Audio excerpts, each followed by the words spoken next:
आज है 3 जून 2024 दिन सोमवार। Welcome back to clean news UP. चलिए देखते हैं उत्तर प्रदेश की 25 फटाफट बड़ी खबरों को। 750 करोड़ से यूपी के सरकारी स्कूल्स की बदलेगी सूरत।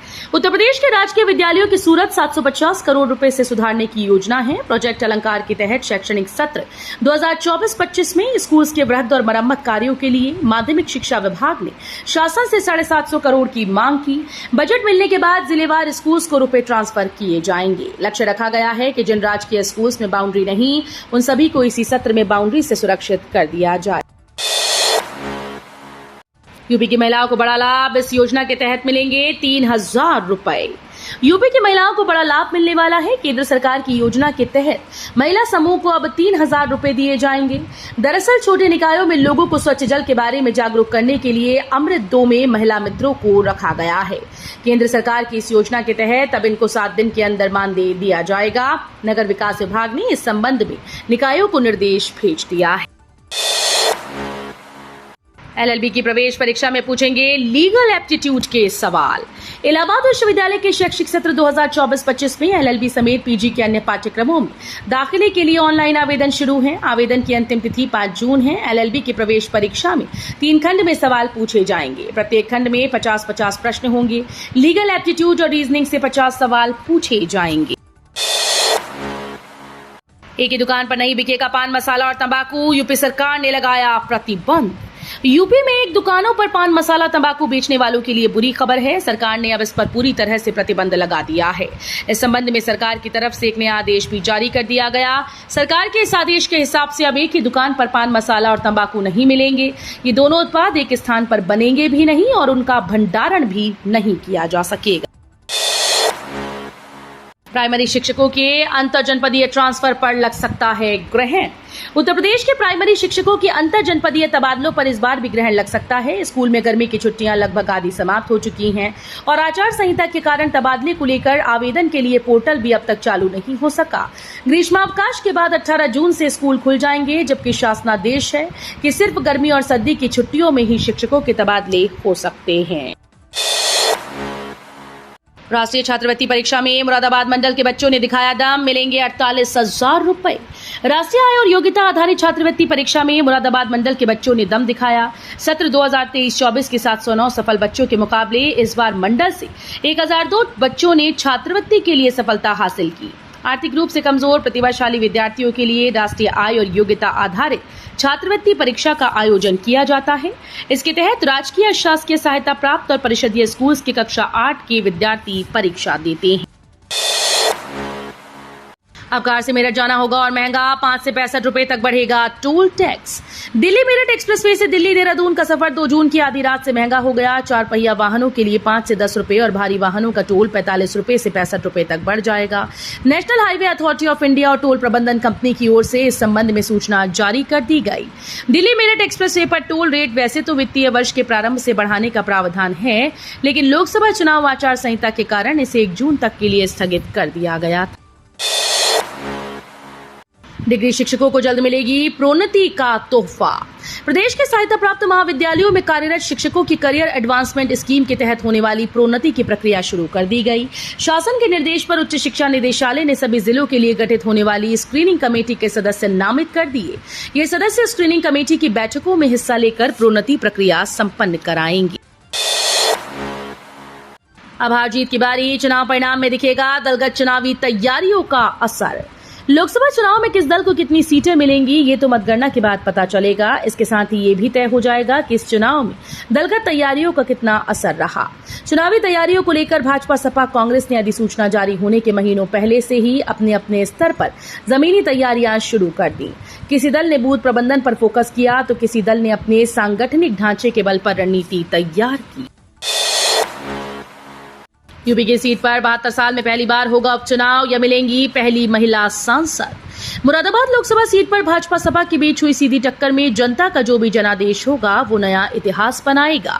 भाजपा प्रत्याशी स्वर्गीय सर्वेश सिंह की जीत होने पर 72 साल में मुरादाबाद लोकसभा सीट पर पहली बार उपचुनाव होगा। अगर सपा उम्मीदवार रुचि वीरा के सिर जीत का सेहरा बंधा तो वो मुरादाबाद से पहली महिला सांसद होंगी। एग्जिट पोल्स पर बोले शिवपाल यादव। लोकसभा चुनाव के नतीजे 4 जून को आएंगे, लेकिन इससे पहले सभी सियासी दल अपनी अपनी जीत का दावा कर रहे हैं। वहीं एग्जिट पोल में भाजपा के नेतृत्व वाले एनडीए को बहुमत मिलने का अनुमान है। इस पर समाजवादी पार्टी के राष्ट्रीय महासचिव शिवपाल सिंह यादव ने बड़ा बयान दिया। उन्होंने कहा कि एग्जिट पोल के जरिए मनोवैज्ञानिक दबाव बनाया जा रहा है। एसएससी जेईई की परीक्षा में बैठेंगे यूपी बिहार के 1.27 लाख अभ्यर्थी, 5 से होगी परीक्षा। कर्मचारी चयन आयोग की जूनियर इंजीनियर भर्ती परीक्षा में यूपी और बिहार के 1,27,171 अभ्यर्थी शामिल होंगे। इसकी परीक्षा 5, 6 और 7 जून को 3 पाली में कराई जाएगी। इसके लिए 16 शहरों में 56 केंद्र बनाए गए हैं। एसएससी मध्य क्षेत्र की वेबसाइट से प्रवेश पत्र डाउनलोड होने लगा है। पेराई सत्र हो गया समाप्त, किसानों का भुगतान अब तक नहीं। दावे भले ही 14 दिनों में भुगतान के हों, मगर हकीकत कुछ और ही बयां कर रही है। पेराई सत्र समाप्त हुए करीब 1.5 माह से भी अधिक समय का गुजर चुका है, लेकिन अमरोहा की 4 शुगर मिलें अभी भी किसानों को उनकी मेहनत की रकम का भुगतान नहीं कर सकी। इन मिलों पर किसानों का 82.63 करोड़ रुपया बकाया है, जिसके चलते किसानों को भारी परेशानी का सामना करना पड़ रहा है। गर्मी में मामूली कमी होते ही बढ़ी श्रद्धालुओं की संख्या।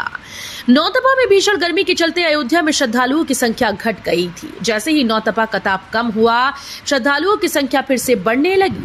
रविवार को जिले का तापमान 38 डिग्री सेल्सियस दर्ज किया गया, जिससे धूप व गर्मी का असर कम रहा। इसके चलते अयोध्या में पर्यटन का माहौल नजर आया। छुट्टी का आनंद उठाने के लिए बड़ी संख्या में श्रद्धालु व पर्यटक अयोध्या पहुंचे। सोनभद्र में भूकंप के झटके। यूपी के सोनभद्र में कल दोपहर में भूकंप के झटके महसूस किए गए। इसका मुख्य केंद्र जिला मुख्यालय से 5 किलोमीटर की दूरी पर चुर्कनगर पंचायत का गुरमा क्षेत्र रहा। यहां जमीनी सतह से 10 किलोमीटर नीचे रिक्टर पैमाने पर 3.9 तीव्रता का भूकंप मापा गया। यूपी के जिले में अब ड्राइविंग लाइसेंस के लिए बदल गया नियम। परिवहन विभाग ड्राइविंग लाइसेंस जारी करने की प्रक्रिया के साथ ही 1 जून से चालान के नियम में परिवर्तन कर रहा है। अब लाइसेंस हासिल करने के लिए जरूरी ड्राइविंग टेस्ट देने की प्रक्रिया परिवहन कार्यालय के साथ ही मान्यता प्राप्त निजी संस्थानों में भी पूरी कर सकेंगे। लोगों को ड्राइविंग लाइसेंस का टेस्ट देने के लिए संभागीय परिवहन कार्यालय के चक्कर लगाने से छुटकारा मिल जाएगा। हाल ही ग्रेटर नोएडा वेस्ट सैकड़ों परिवार हाउस अरेस्ट होने को मजबूर। Shri Radha sky garden society में सैकड़ों निवासियों ने लगातार 5वें सप्ताह भी 45 डिग्री के तापमान और चिलचिलाती धूप के बीच बिल्डर की नाजायज लूट, मूलभूत सुविधाओं को पूरा न करने और बिल्डर के द्वारा दिए गए करोड़ों के घोटाले के खिलाफ मोर्चा खोला। निवासियों ने पूरी सोसाइटी में अपनी मांगों के लिए अपने फ्लैट्स की बालकनी में बैनर लगाए। निवासियों ने बताया कि Shri Radha sky garden society में मूलभूत सुविधाओं की भारी कमी है, जिसकी मांग और शिकायत निवासी पिछले करीब 5-6 साल से करते आ रहे हैं। उत्तर प्रदेश के जिले से राजधानी लखनऊ तक का सफर अब सिर्फ 1 घंटे में। अब लखनऊ से वाराणसी का सफर केवल 1 घंटे में संपन्न होगा। लोग अब वाराणसी केवल 1 घंटे में पहुंच पाएंगे। वाराणसी ट्रेन से जाने में करीब 8 से 10 घंटा लग ही जाता है, परंतु अब सिर्फ 1 घंटे में वाराणसी पहुंच सकते हैं, वो भी फ्लाइट से लखनऊ से वाराणसी। अब एक फ्लाइट लखनऊ से सीधा वाराणसी को रवाना होगी, जिसका समय केवल 1 घंटे में वाराणसी पहुंचना होगा। लोकसभा चुनाव रिजल्ट। यूपी की सीट का नतीजा आएगा सबसे पहले। लोकसभा चुनाव के सभी 7 चरणों के मतदान की प्रक्रिया संपन्न होने के बाद अब मंगलवार 4 जून को होने वाली मतगणना का सभी को बेसब्री से इंतजार है कि सीट का सबसे पहले नतीजा आएगा। इसको लेकर भी चर्चाएं शुरू हो गई। हालांकि प्रशासन ने नतीजों की घोषणा की तैयारी शुरू कर दी। उत्तर प्रदेश की सभी 80 लोकसभा सीटों पर मतगणना मंगलवार को सुबह 8 बजे से शुरू होगी। नोएडा इंटरनेशनल एयरपोर्ट से जिस दिन उड़ेंगे हवाई जहाज, उसी दिन 250 कंपनीज का होगा उद्घाटन। ग्रेटर नोएडा में नोएडा इंटरनेशनल एयरपोर्ट का काम लगभग पूर्ण हो चुका है। जिस दिन जेवर में बन रहा देश का सबसे बड़ा एयरपोर्ट का उद्घाटन होगा, उसी दिन एक तरफ एयरपोर्ट से हवाई जहाज जुड़ेंगे, दूसरी तरफ एक साथ 250 इंटरनेशनल कंपनीज का फीता कटेगा। नोएडा इंटरनेशनल एयरपोर्ट के साथ यमुना प्राधिकरण क्षेत्र में 250 कंपनीज के उद्घाटन से नोएडा ग्रेटर नोएडा के लिए बड़ी खुशखबरी। ग्रेटर नोएडा में फिर उठा किसानों का मुद्दा, प्राधिकरण को अल्टीमेटम देने की तैयारी। आज मंदिर प्रांगण में किसान संघर्ष समिति एचर द्वारा एक बैठक का आयोजन किया गया। इस बैठक में सैकड़ों किसानों और समिति के सदस्यों ने भाग लिया। इस बैठक में ये स्पष्ट किया गया कि किसानों की मांगे 10% अतिरिक्त भूखंड और 65 रुपए प्रति वर्ग मीटर बढ़ा हुआ मुआवजा है। आगे की रणनीति के तहत समिति गांव के लोगों के साथ एक बड़ी बैठक करेगी। यूपी में इन लोगों को 4 लाख रुपए मुआवजा देगी सरकार। उत्तर प्रदेश समेत पूरे देश में भीषण गर्मी पड़ रही है। राज्य के सीएम योगी आदित्यनाथ ने लू के कारण से मरने वाले लोगों के परिजनों को 4 लाख की सहायता राशि देने की घोषणा की। उत्तर प्रदेश समेत देश के कई हिस्सों में तेज गर्मी पड़ रही है। इसी के साथ गर्म हवा चलने से काफी लोगों की मौत होने की खबर है। हेल्थ इंश्योरेंस लेने वालों को एक और बड़ी राहत, प्रीमियम भरने के लिए मिलेगा ज्यादा समय। बीते दिनों बीमा नियामक एडा ने हेल्थ इंश्योरेंस में कई बड़े बदलाव किए थे और अब एक बार फिर से रेगुलेटर ने मास्टर सर्कुलर जारी कर पॉलिसी लेने वालों को राहत दी। एडा ने हेल्थ इंश्योरेंस के लिए ग्रेस पीरियड के नियमों में बदलाव किया। नए दिशा निर्देशों के तहत अब प्रीमियम भुगतान के लिए जो नया ग्रेस पीरियड निर्धारित किया गया, उसमें मासिक प्रीमियम के लिए 15 दिन और तिमाही प्रीमियम के लिए 30 दिन का अतिरिक्त समय मिलेगा।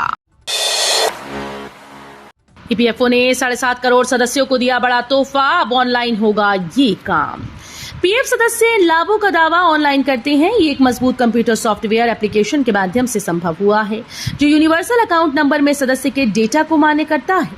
ऐसे में ईपीएफओ के रिकॉर्ड में सदस्यों के डेटा की एक रूपता सबसे महत्वपूर्ण है, ताकि ये सुनिश्चित किया जा सके कि सेवाएं ऑनलाइन निर्बाध रूप से और सही सदस्य को प्रदान की जाएं, ताकि गलत भुगतान या धोखाधड़ी के किसी भी जोखिम से बचा जा सके। न्यू में एसओएल के दाखिले आज सोमवार से सीयूईटी की जरूरत नहीं। दिल्ली विश्वविद्यालय के स्कूल ऑफ ओपन लर्निंग में दाखिला प्रक्रिया सोमवार से शुरू हो जाएगी। इस साल स्कूल ऑफ ओपन लर्निंग में दाखिला लेने वाले छात्रों को संस्थान कई सहूलियतें भी दे रहा है। अभ्यर्थी को दाखिले से पहले एसओएल के पोर्टल पर जाकर एकेडमिक बैंक ऑफ क्रेडिट पर नामांकन करना होगा। इसमें सभी अंक जमा होते जाएंगे। कैंपस ऑफ ओपन लर्निंग के निदेशक प्रोफेसर पायल मागो ने बताया कि स्कूल ऑफ ओपन लर्निंग के 8 पीजी प्रोग्राम और 9 यूजी प्रोग्राम सहित PG diploma in automated and digital library management में 3 प्रवेश जून से शुरू हो रहा है। तो ये थी आज की 25 फटाफट बड़ी खबरें। अगर आपको न्यूज पसंद आई हो तो वीडियो को लाइक और शेयर जरूर करें। धन्यवाद।